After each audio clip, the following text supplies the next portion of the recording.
maybe gameplay, Mabinogi, whatever, however you want to pronounce it. I pronounce it Mabinogi because it's less awful. But, so, what I thought about that, I thought it was, I mean, the graphics are okay. Like, it has 3D modeling, and it's pretty advanced for a Nexon game.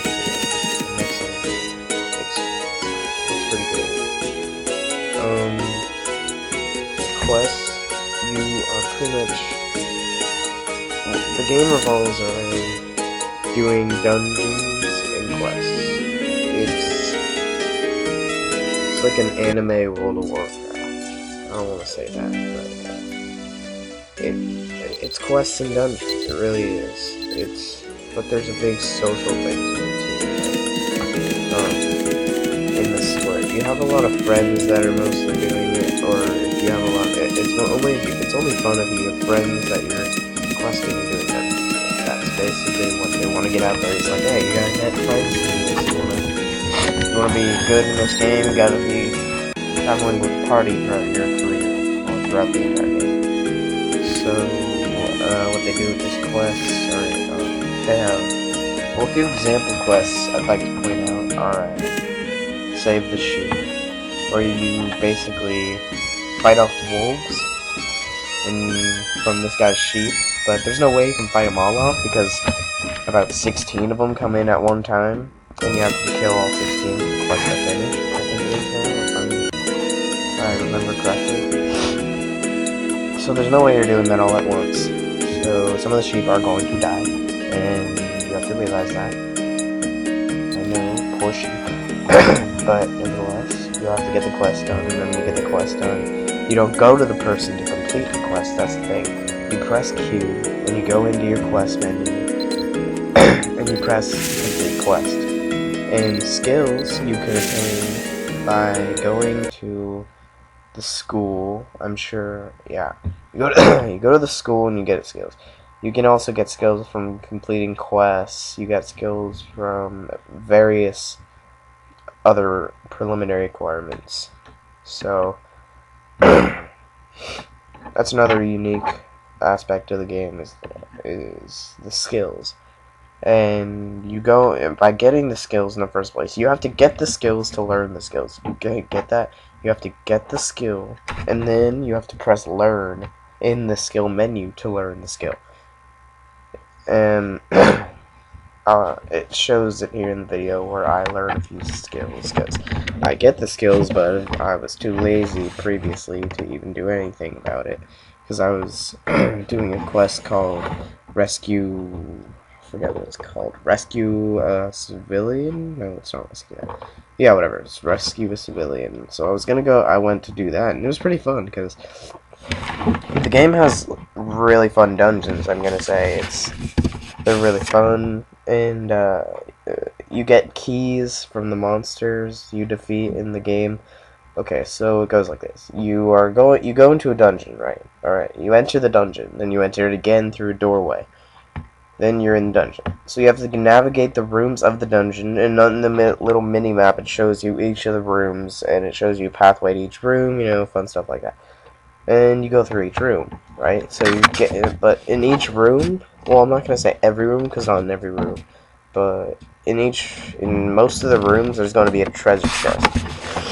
You have to open that treasure chest by hitting it, and then when you open the treasure chest, monsters appear sometimes. Sometimes the treasure chests are mimics, but mimic is basically a treasure chest that is a monster itself when you hit it. So it attacks you. The treasure chest attacks you. And so, when the monsters appear, you have to defeat the monsters, and then the monsters drop stuff for you. You usually want to pick up the stuff that they drop because you could sell it, or drop it in the dungeon platform and go into a specific dungeon for the item that dropped. So, and the monsters drop what they call dungeon room keys. So you need the key to access the next room in the dungeon. Now that's not the case for every door, but it's the case for some doors, because some doors are locked and you need the key from the previous room that you built or that not that you built, but that you defeated or passed to open that next dungeon. So it's kind of like it's a puzzle. It really is. And then you go to the boss room finally. In one room where you defeat a monster, you defeat, or if you defeat the monster, then it drops a boss room key.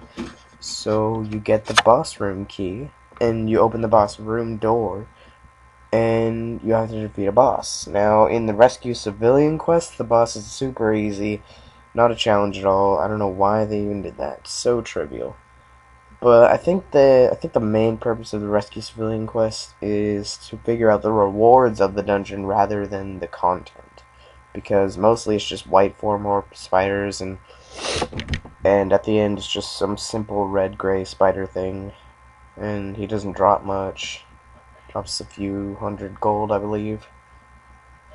And then you basically, that civilian girl who turns out to be an angel or whatever, and she takes you there into the next room, and she's like, oh, get this treasure. You can choose an item or gold. I chose an item because I could sell the item for gold anyways. And if I didn't have use for the item. And then in the next room, you get to open a treasure chest. So you basically get 2 rewards during that quest, but in most dungeons, or in the rest of the dungeons that you ever do, a person isn't going to be there to give you an item of gold. You just go into the next room after and get the item of gold from the treasure chest that you open. So after you do that, after you do the dungeon, you go get your reward from the treasure chest, and then you leave the dungeon. You can do dungeons as many times as you want. There's no queue time or anything. Except if you want to go in a party, then you have to wait to find a party with people, or unless you already have a preset with a guild or whatever, and there's also a guild list function that I'll show in the video, or I'll show you a guild list function where you can search for guilds and apply for guilds. You can apply for the guild. It's kind of like if you've ever played Combat Arms, another Nexon game. It's kind of like a clan system where you apply for a clan and the person accepts you and you play with them and whatnot.